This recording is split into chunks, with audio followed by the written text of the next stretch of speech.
Bonsoir à tous, soyez les bienvenus dans ce journal dont voici les titres. Top départ du festival culturel de Mamoudzou. L'événement annuel a démarré cet après-midi sur un rythme traditionnel. Durant 4 jours, la place de la République va rythmer sur du son traditionnel régional et international. Nous parlerons également du baccalauréat avec les épreuves de rattrapage qui ont démarré aujourd'hui.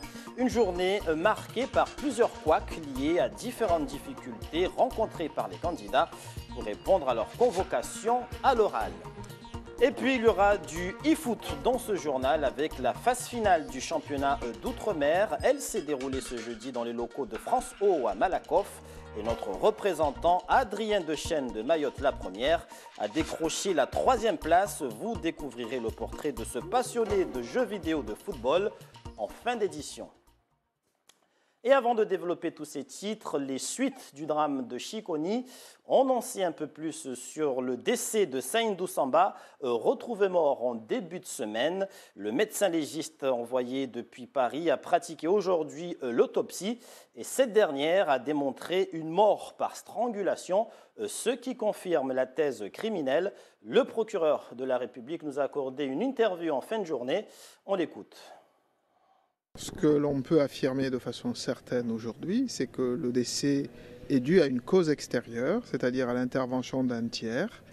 Le médecin légiste qui a réalisé l'opération, l'autopsie, je rappelle que c'est un médecin de l'IRCGN, c'est l'Institut de recherche de la gendarmerie nationale qui est venu de Paris pour cette autopsie et a détecté des lésions au niveau du cou compatibles avec une strangulation qui est la cause de ce décès.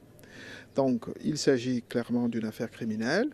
Nous en avons donc la confirmation et donc les investigations qui sont déjà engagées vont se poursuivre pour, j'espère, arriver à élucider cette affaire le plus rapidement possible. Est-ce qu'aujourd'hui, on a déjà à peu près une petite idée de ce qui s'est passé? Est-ce qu'il y a eu des interpellations? Il n'y a pas encore d'interpellation. Vous savez, une enquête criminelle nécessite beaucoup d'investigations, beaucoup de vérifications. Tout ce travail est en cours. Donc il faut laisser ce travail se poursuivre avant d'arriver à des conclusions sur telle ou telle situation ou circonstance qui serait intervenue dans la réalisation de ce décès.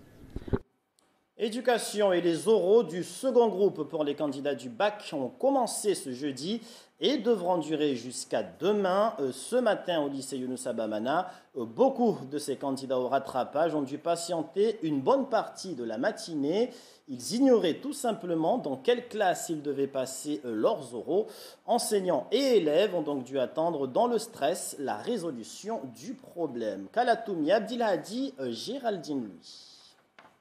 Ces lycéens attendent devant l'administration du lycée Bamana. Ils ne savent pas dans quelle classe passer leurs oraux ou ne sont pas sur les listes. Ils sont nombreux dans ce cas, comme ce lycéen qui reste positif malgré tout. Moi, je n'ai pas ma salle pour l'économie droit. Mais bon, pour l'instant, je me concentre sur les CG, la spécialité. Mais tout le monde n'est pas dans le même cas. Ces jeunes filles stressent sérieusement. On ne peut pas réviser sans qu'on sache là où on est, donc ça donne trop de stress à réviser. Si on savait qu'on est dans quelle salle, mais on ne sait rien, donc ça ne donne pas plus de temps de réviser en fait.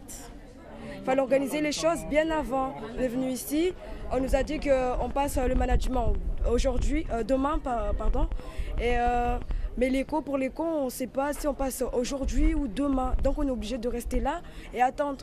On était allé au secrétariat et à la vie scolaire, on nous a dit qu'il faut attendre en fait. Et on est là, on attend, on stresse, on ne peut rien y faire en fait. C'est ça le souci. Il y a une malorganisation, on va dire comme ça. Parce que normalement ça devrait être fait depuis hier en fait. Ils ont dit problème technique. Et c'est quoi un problème technique? Il faut demander à eux. Problème technique, mauvaise organisation, que se passe-t-il? Pour la direction de l'établissement, pointé du doigt, il n'y a pas de problème. Il n'y a pas de problème, vraiment, à proprement parler. Nous avons reçu parfois des listes tardivement sur lesquelles nous avons travaillé hier soir pour les répartir en salle en fonction des matières qu'ils ont choisies pour passer le second tour. Ce n'est pas une sinécure, vous en conviendrez. On a travaillé très très tard hier, la secrétaire travaillé avec l'équipe, les autres membres de l'équipe, jusqu'à tard hier soir pour que ce matin les choses se déroulent normalement. Et comme ça n'a pas l'air de vraiment se dérouler normalement. Que vous avez, peut-être, c'est votre impression. L'impression aussi des 345 candidats au bac du lycée Bamana qui doivent passer les oraux et des 300 autres élèves qui viennent d'autres établissements de l'île. En fin de matinée, le problème a été résolu. Ils peuvent enfin se concentrer sur leurs examens.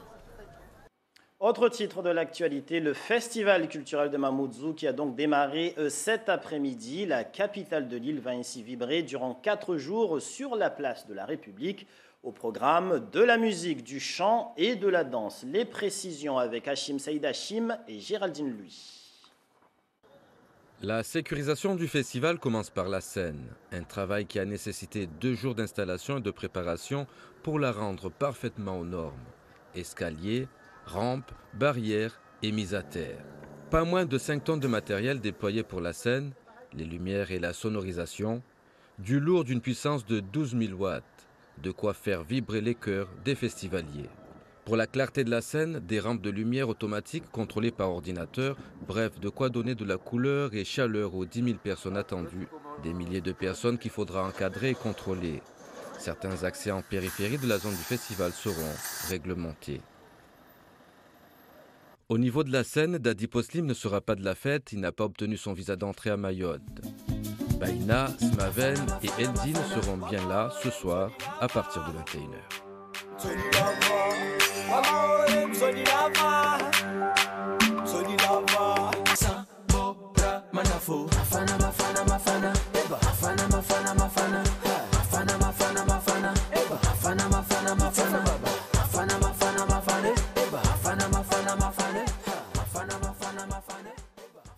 On parle emploi dans ce journal avec cette réunion ce matin du service public de l'emploi qui s'est tenu à la Diecte. À l'ordre du jour, le bilan sur la situation de l'emploi dans le département, l'occasion aussi de présenter des mesures annoncées dans le plan d'action pour l'avenir de Mayotte en matière d'emploi, d'insertion et de formation professionnelle, avec un taux de chômage à 26%, de 1000 demandeurs d'emploi en plus d'un an.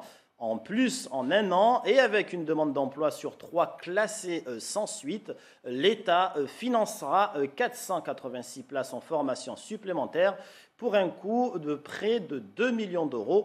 Et à la rentrée prochaine, un dispositif nommé Cadre d'avenir pour Mayotte permettra aux jeunes Mahorais de bénéficier d'un accompagnement pendant leurs études en métropole. Et en contrepartie, ils devront revenir pour travailler sur l'île à l'issue de leurs études. On écoute le préfet Dominique Sorin. Il est au micro de Taslima Abdou Hamza et Alda Alidi. On a fait un bilan. D'abord, on a fait une situation de l'emploi où le chômage est toujours important, bien sûr, dans l'île, avec une augmentation de ce taux de chômage. Par contre, ce qui est apparu, c'est qu'il n'y avait pas eu une aggravation liée à la crise directement. Il n'y a pas eu de licenciement en masse, en tout cas, suite à la crise. Et ce qui a été discuté, c'est aussi comment travailler pour fournir, parce qu'il y a une grande partie des demandeurs d'emploi qui n'ont pas de formation. Et c'est d'où des difficultés déjà à pourvoir des emplois qui peuvent se créer ou qui peuvent se libérer. Et nous avons beaucoup parlé de méthodes ce matin pour améliorer ce travail et définir quels étaient les besoins des entreprises et par voie de conséquence, quelle formation mettre en œuvre. Et puis en bref, un mot de santé pour vous informer que la campagne de vaccination vient de s'achever le 30 juin dernier, initiée un mois plus tôt le 22 mai. Le premier bilan est positif selon l'ARS. Plus de 24 000 enfants de moins de 6 ans ont été vus dans un centre de vaccination. 55% d'entre eux ont nécessité une mise à jour de leur vaccination. Et puis en bref, une autre brève de cette information pour vous dire que la mairie de Saint-Denis à La Réunion procédera ce vendredi à une cérémonie pour dévoiler une plaque consacrée à Younoussa Bamana. En effet, une place située dans le quartier du Bas de la Rivière sera baptisée au nom de l'ancien président du Conseil général. Et on en vient à la phase finale de eFoot, du eFoot Outre-mer, des jeux vidéo de foot en ligne qui s'est déroulé ce jeudi au siège d'Outre-mer Première.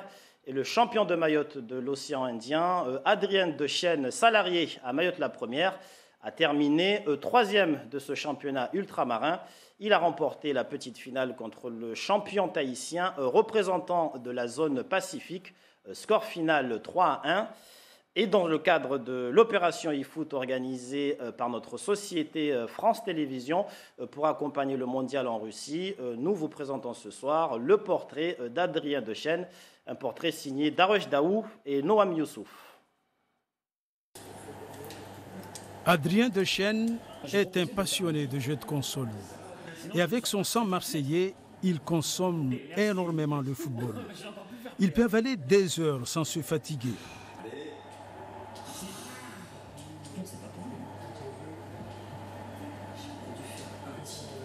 Après s'être confronté à une trentaine de concurrents mahorais, ses performances lui ont permis aujourd'hui de remporter le titre de l'océan Indien aux dépens des Réunionnais.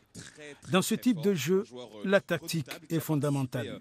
L'objectif, c'était de jouer en 4-3-3, d'essayer de jouer offensif le plus possible, parce que c'est un jeu où il faut mettre la pression sur l'adversaire en permanence.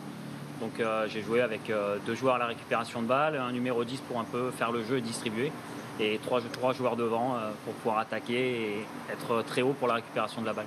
Désormais bien coté à l'échelle régionale, Adrien va défendre les couleurs de Mayotte sur l'ensemble de l'outre-mer français. Et là, ce sera une autre paire de manches. Sur l'île de la Réunion, ils font des tournois assez fréquemment, très souvent, avec donc des tournois en LAN également. Et donc là, forcément, en jouant contre des Réunionnais, j'avais une scène e-sport un peu plus grande, avec des joueurs qui ont l'habitude de s'affronter, qui sont tout le temps dans le mode compétition, avec un niveau forcément supérieur aujourd'hui à celui qu'on a sur l'île. Donc là, dans la finale d'Océan Indien, j'ai eu 7 adversaires réunionnais pour un joueur de l'île de Mayotte. Bonne chance, Adrien. Non, Monsieur Dechêne. Fin de ce journal, je vous rappelle que le FESCUMA, le Festival culturel de Mamoudzou, a bel et bien démarré ce jeudi après-midi. Un festival qui tiendra en haleine pendant 4 jours la capitale sur la place de la République. Au programme danse et chants traditionnels, mais aussi musique locale et internationale. Merci pour toute votre attention à ce 19h. Dans un instant, Daresh Daou pour le journal en maoré. L'information reviendra demain en radio à 5h, puis à 13h avec le journal Toute Image en télé. Et puis notez que demain à 17h, vous pourrez suivre les 8e de finale de la Coupe du Monde de football qui opposeront la France et l'Uruguay. Et en cas de prolongation, votre journal sera décalé et vous sera retransmis après la rencontre. On se quitte ce soir sur les images du FESCUMA tournées tout à l'heure. Notez qu'à partir de 21h, on devrait assister au concert de Eldin, Diez, puis Baïna, suivi de Smaven. Et on terminera la soirée à partir vers 1h du matin. Belle soirée et à demain.